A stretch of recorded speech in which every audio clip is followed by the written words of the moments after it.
In the mountains of Colombia, a legend was born.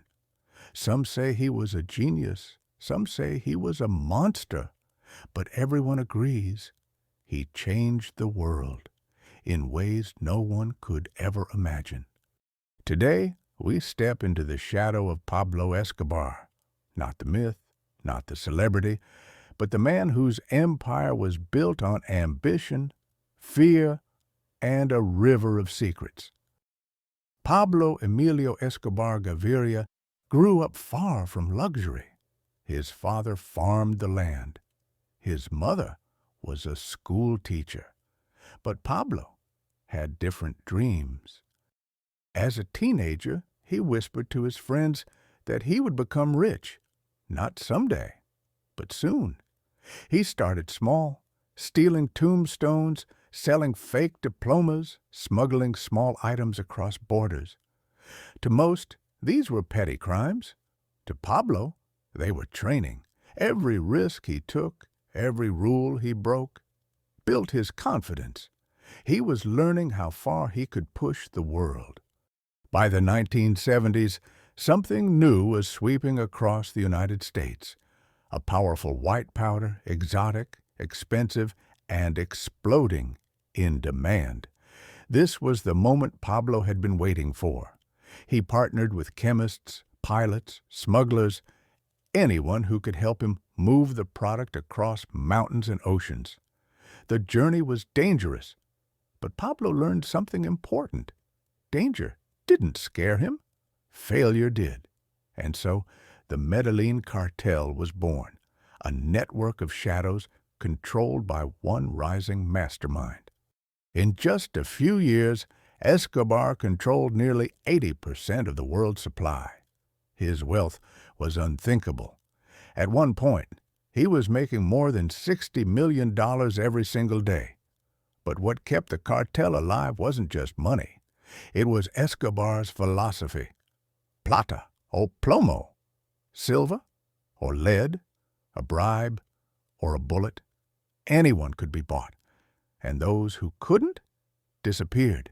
He paid for new neighborhoods, soccer fields, food for the poor. Crowds cheered his name. People decorated their homes with his picture. Some called him a hero. Some called him their savior. But every gift hid a purpose, loyalty through gratitude. By the 1980s, Escobar wasn't just a criminal. He was a parallel government. His word could build a neighborhood or silence an entire city. Politicians feared him.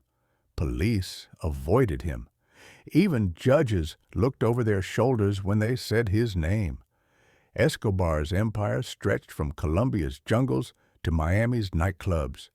Planes, submarines, hidden runways, everything worked with military precision.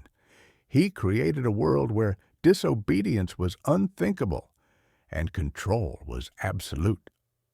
Eventually, the Colombian government decided to fight back, and Escobar responded with all-out war. Public figures were targeted, government buildings were attacked, entire cities felt the shockwaves.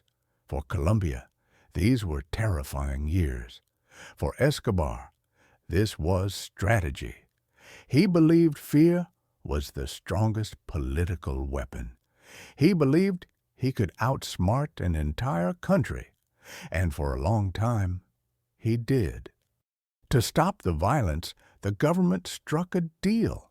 Pablo would go to prison, but only if he built the prison himself. La Catedral wasn't a punishment.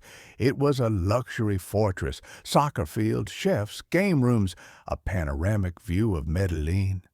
And inside, Escobar lived like a king and continued running the cartel without pause. But when the government tried to move him to a real prison, Pablo simply walked out the back door. For 16 months, Escobar hid across Medellin. He grew a beard.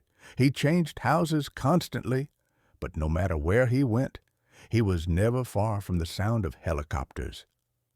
The people who once worshipped him were torn. Some still loved him. Others just wanted peace. On December 2nd, 1993, the day after his 44th birthday, a phone call gave away his location. The chase ended on a rooftop, and with that, the most powerful criminal empire the world had ever seen finally fell. Silence. Medellin's skyline at sunset. Pablo Escobar lived a life of extremes, from poverty to unimaginable wealth, from being loved to being feared worldwide. But in the end, his story teaches a simple truth. Power built on fear never lasts, and legends built on violence always collapse. This is Stories of Criminal World. Subscribe to explore more unbelievable stories from the world's darkest corners.